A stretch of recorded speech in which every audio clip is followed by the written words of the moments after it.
Hello students, आप सभी का स्वागत है हमारे आज के लेटेस्ट लाइव वीडियो में। आज अपन पढ़ने वाला है केंद्रीय शांकव। ठीक है, तो उसमें अपन केंद्रीय शांकव के कुछ अक्षों के समीकरण, अक्षों की लंबाइयाँ, उत्केंद्रता से रिलेटेड अपन फॉर्मूला से पढ़ने वाले। ठीक है, उसके बाद अपन कुछ क्वेश्चन करेंगे, उसको अपन उसमें यूज कर पाते हैं। ठीक है, अपन ने पिछली क्लास में केंद्रीय शांकव के समीकरणों के बारे में पढ़ा था। ठीक है, उसका इंट्रोडक्शन किया था, फिर उसके बाद में कुछ क्वेश्चन हल किए थे। तो आज अपन उसके आगे अपन केंद्रीय शांकव के बारे में पढ़ेंगे। ठीक है, अपन उसके अक्षों की लंबाइयाँ और उससे रिलेटेड पढ़ने वाला था। ठीक है, चलिए शुरू करते हैं। तो इससे पहले अपन लिखेंगे केंद्रीय शांकव। ठीक है, तो केंद्रीय शांकव में समीकरण क्या होती है अपने पास? ax square plus 2hxy plus by square. ठीक है, इज इक्वल टू 1। ठीक है, ये होता है अपने पास। फिर क्या करना है, इसकी सहायता से अपन को क्या निकालना है? अक्षों की लंबाइयाँ और समीकरण और उत्केंद्रता और नाभियाँ निकालने वाले हैं। ठीक है, ठीक है, इससे रिलेटेड अपन निकालने वाले। ठीक, अक्षों की लंबाइयाँ, समीकरण और उत्केंद्रता और नाभि निकालने वाले। ठीक है, तो अपन अब सबसे पहले अपन अपना क्या पढ़ने वाले हैं? अक्षों की लंबाइयाँ। ठीक है, कि अपन शांकव के केंद्रीय समीकरण को अक्षों की कैसे निकाल सकते हैं। तो अपने पास फॉर्मूला है, तो यही है अपने पास ये समीकरण। और अपने पास मूल बिंदु क्या है? मूल बिंदु अपने पास क्या है? 0,0। ठीक है, 0,0 है। तो फिर अपने पास क्या होगा? अक्षों की लंबाइयाँ का फॉर्मूला अपने पास क्या होगा? अक्षों की लंबाई। ठीक है, तो अपन लिखेंगे 1/r⁴ minus 1/r² a plus b ab minus का h² इज इक्वल टू 0। ठीक है, इतना अपने होने वाला है। फिर अपन इसके आगे क्या करने वाले हैं? यहाँ पर अपना क्या आएगा? r⁴। ठीक है, ab minus h² minus r² a plus b plus का 1 इज इक्वल टू 0। ठीक है, ये अपने पास क्या आया है? अक्षों की लंबाई का फॉर्मूला आया है। अपने नॉर्मली अपन को ये निकालना है, तो अपने अक्षों की लंबाई का अपने सबसे पहले अपने जो होता है इक्वेशन वो लिखी। फिर उसके बाद अपन ने नॉर्मली इसको सॉल्व करके अपने पास आंसर आ गया। ठीक है, तो ये अपने पास क्या? अक्षों की लंबाइयों का समीकरण। आप इतना उतारिए, फिर अपन इसके आगे का हल करते हैं। फिर अपन को अर्ध अक्षों की लंबाइयाँ ज्ञात करनी है, तो वो क्या करना है? अर्ध अक्षों की लंबाई ज्ञात करनी है, तो उसके लिए अपन को क्या करना पड़ेगा?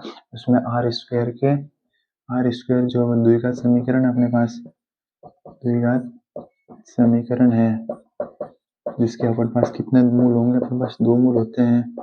ठीक है, तो क्या होगा अपने पास? 1/r1 का स्क्वायर और 1/r2 का स्क्वायर है। आपको क्या करना है? बस ये लिखते जाना है। ये जब क्वेश्चन आपके आएंगे तो आपको सब समझ में आएंगे कि 1/r1 स्क्वायर क्यों लिखा, 2 स्क्वायर क्यों लिखा। ठीक है, आप जब उतारते रहिए, फिर आपको आगे क्वेश्चन करेंगे, उसमें आपको सब समझ में आ जाएगा। ठीक है, फिर अपन और देख रहे हैं कि शांकव के अर्ध अक्ष की लंबाई क्या होती है। तो अपन आप लिखना शांकव के अर्ध अक्ष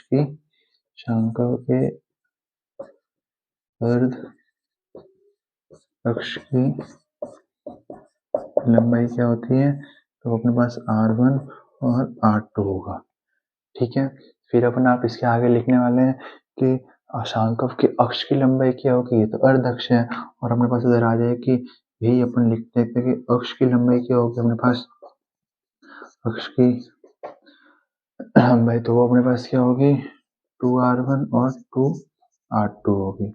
ठीक है, अगर आपको पूछे कि शांकव के अर्ध अक्ष की लंबाई, तो नॉर्मली आपको r1 व r2 लिखना है, जो आपके आंसर में आएगा। ठीक है, अगर आपको पूछे कि अर्ध अक्ष की लंबाई, तो वो आपको सिर्फ 2 से इंटू करना है, उस जो आपके मतलब अक्ष की लंबाई है उसको। ठीक है, अब इतना बता दिया। फिर अपन इसके आगे उत्केंद्रता पढ़ते हैं, और इसमें उत्केंद्रता से पहले अपन इसमें केस देखने वाले हैं। ठीक है, तो इसके पहले अपन केस देखेंगे ना, पहले इतना बता रहे, फिर अपन इसके आगे पढ़ते हैं। हमारे पास केस फर्स्ट क्या है? केस फर्स्ट क्या होगा अपने पास कि 1/r² का जो मान है वह उसके दोनों मान 1/r² के दोनों मान 1/r² के दोनों मान धनात्मक हो। अगर ये दोनों मान धनात्मक है अपने पास, ठीक है, तो वो अपने पास एक दीर्घवृत्त होगा। ठीक है, इसमें अपने पास दोनों अगर मान r1/r² दोनों मान धनात्मक है तो वो अपने पास दीर्घवृत्त होगा। ठीक है, फिर r का जो बड़ा मान होगा, r का जो बड़ा मान होगा वो अपने पास अर्ध दीर्घ अक्ष होगा अपने पास। ठीक है, r का जो बड़ा मान होगा वो अपने पास क्या होगा, अर्ध दीर्घ अक्ष होगा अपने पास। और वही r का छोटा मान अपने पास, छोटा जो मान होगा वो अपने पास क्या होगा, अर्ध लघु अक्ष होगा। ठीक है, फिर ऐसे ही अपने पास केस सेकंड क्या होगा, तो केस सेकंड में अपन पढ़ने वाले हैं। केस सेकंड में अपने पास क्या होगा कि अपन के पास 1/r² का जो एक मान धनात्मक और एक मान ऋणात्मक हो। 1/r² का एक मान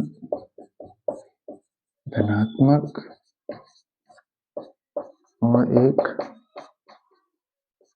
एक ऋणात्मक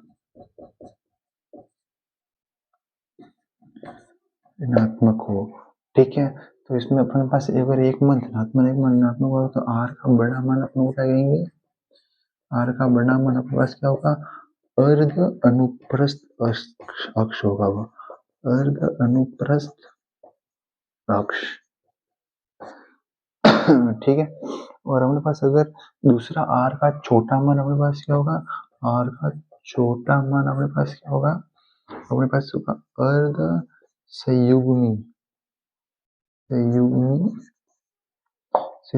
अक्ष होगा अपने पास। ठीक है, तो अपने पास केस फर्स्ट क्या है कि अपने पास 1/r² के जो दो मान आएंगे, अगर आपके पास दोनों मान धनात्मक आता है तो वो अपने पास क्या होगा, दीर्घवृत्त होगा। और उसमें भी r का जो बड़ा मान होगा वो अपने पास अर्ध दीर्घ अक्ष होगा और छोटा मान अपने पास अर्ध लघु अक्ष होगा। और अपने पास अगर 1/r² का एक मान धनात्मक एक मान ऋणात्मक आ जाए तो r का जो बड़ा मान होगा वो अपने पास अर्ध अनुप्रस्थ अक्ष और r का जो छोटा मान होगा वो अपने पास क्या होगा, अर्ध संयुग्मी अक्ष होगा। ठीक है, आप एक केस लिख लीजिए, फिर अपन इसके आगे का टॉपिक पढ़ने वाले हैं। ठीक है, फिर अपन पढ़ने वाला है अपन अक्ष की समीकरण पढ़ेंगे। अपन पढ़ने वाले हैं अक्ष की समीकरण। ठीक है, तो अक्ष की समीकरण अपने पास क्या होगी, अक्ष की समीकरण का फॉर्मूला अपने पास क्या होगा, a - 1/r² x + hy = 0। ठीक है, ये अपने पास क्या आ गया है, अक्ष की समीकरण का फॉर्मूला आ गया है। ठीक है, अब अपन पढ़ने वाला है उत्केंद्रता। ठीक है, तो उत्केंद्रता में अपन क्या करने वाले हैं, तो उत्केंद्रता। ठीक है, तो अपन पढ़ने वाला है उत्केंद्रता। ठीक है, तो फिर उत्केंद्रता में अपने पास क्या होगा कि अपने पास r1 व r2 का जो मान होगा, r1² व r2² का मान धनात्मक हो तो वह दीर्घवृत्त होगा और उसमें अपने पास उत्केंद्रता क्या होगा, उत्केंद्रता का मान, उत्केंद्रता कैसे निकालने वाले हैं, अपने पास e² = 1 - r2² और r1²। ठीक है,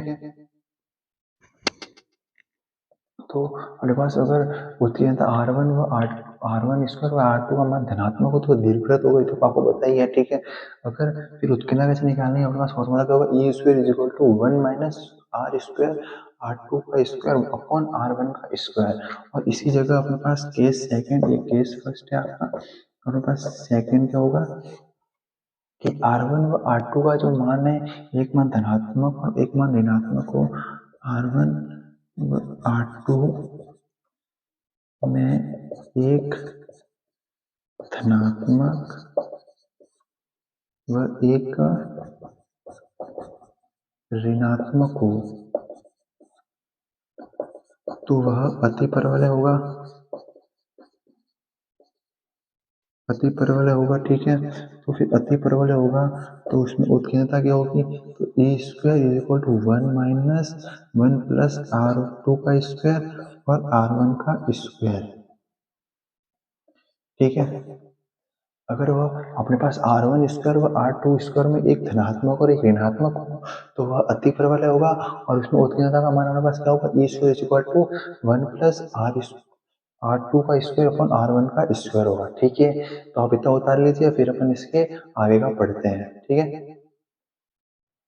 अब आपका सबसे इम्पोर्टेंट टॉपिक स्टार्ट होता है कि अगर जो अपना जो केंद्रीय शंक होगा वो अपने पास केंद्रीय रूप में दिया हुआ ही नहीं हो, तो जो केंद्रीय रूप में दिया हुआ नहीं मतलब कैसा दिया हुआ, a x square plus 2hxy plus b y square plus 2gx plus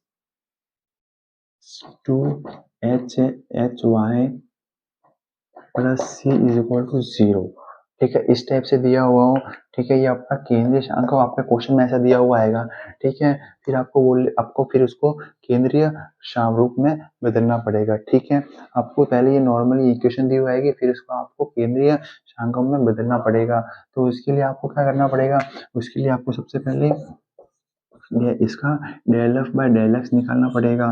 del x by del x 0 के इक्वल रख के फिर आपको del f by del y निकालना पड़ेगा। फिर वहां से फिर जो आपके एक्स का जो मान है x equal to x1 y equal to y1, फिर उसका मान लेकर आपको इक्वेशन में रखना पड़ेगा। फिर उसके बाद आपके पास अंक कैसा आएगा, x square plus 2hxy plus b y square is equal to 0, ये आपकी न्यू केंद्रीय शंक आएगा, ठीक है। तो सबसे पहले नॉर्मली आपको सीधी इक्वेशन दी होगी, फिर आपको del f by del x del f by del y निकाल कर बोलना पड़ेगा। वहां से आपके पास x1 और x y का मान आएगा, फिर आपके पास ये नया केंद्रीय शंक आपके पास आएगा, ठीक है। वहां से फिर आपको केंद्रीय अक्षों की लंबाई कैसे निकालेंगे, तो वहां से नॉर्मली आपके जो पहले अक्षों की लंबाई का सूत्र था, अक्षों की लंबाई का सूत्र था वही का वही सूत्र इसमें भी लगेगा। इसमें क्या होगा, R4 और आपके ए प्लस बी कैपिटल हो जाएंगे minus r square a b minus h square a plus b plus का 1 इज इक्वल टू 0, ये आपके अक्षों की लंबाई का सूत्र हो जाएगा, ठीक है। ठीक है, तो फिर आप पहले इतना उतार लीजिए, फिर अपन इसके आगे सॉल्व करते हैं। ये आपको सब मैं क्वेश्चन करूंगा तो आपको समझ में आएगा, बस आप इसको पहले उतार लीजिए, ठीक है।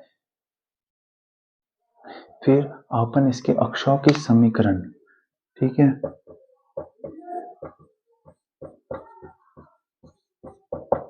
अक्षों की समीकरण कैसे निकालेंगे, तो अक्षों की समीकरण निकालने का फॉर्मूला क्या था अपने पास, a minus one r square x plus h y is equal to 0।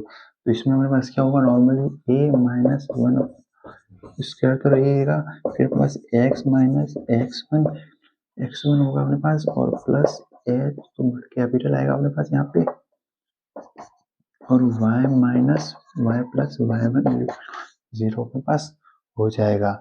यहाँ पे प्लस नहीं माइनस आएगा, सॉरी, ठीक है। तो ये अपने पास अक्षों की समीकरण का सूत्र आ जाएगा, ठीक है। तो नॉर्मली अपन ने क्या किया, अपने बस जो पहली बार अपन स्मॉल थे ए और अपने पास एक्स नॉर्मल क्या होता है अपने पास, यहाँ पे चेंज किया तो अपने पास x1 भी आ जाएगा। तो मैंने जो आपको बताया वो अभी तक विधि बताई, क्वेश्चन किस प्रकार सॉल्व होंगे और उसमें कौन कौन से फॉर्मूला लगने वाले, ठीक है। जब मैं आपको क्वेश्चन कराऊंगा तब आपको पता चल जाएगा किस टाइप से ये सब सॉल्व होगा और किस टाइप से इनका सबका उपयोग किया जाएगा, ठीक है। तो आज के लिए बस इतना ही, और जो मैंने आज आपको पढ़ाया वो सब फॉर्मूला याद करना और उसको पूरा पढ़ना कि कैसे किस टाइप से किया हुआ है, ठीक है। फिर मैं जब आपको कल क्वेश्चन कराऊंगा तो आपको ये सब फटाफट फटाफट समझ में आ जाएगा, ठीक है। तो आज के लिए बस इतना ही, और वीडियो को आगे से आगे शेयर कीजिए, लाइक कीजिए और सब्सक्राइब कीजिए, ठीक है। Thank you for all students.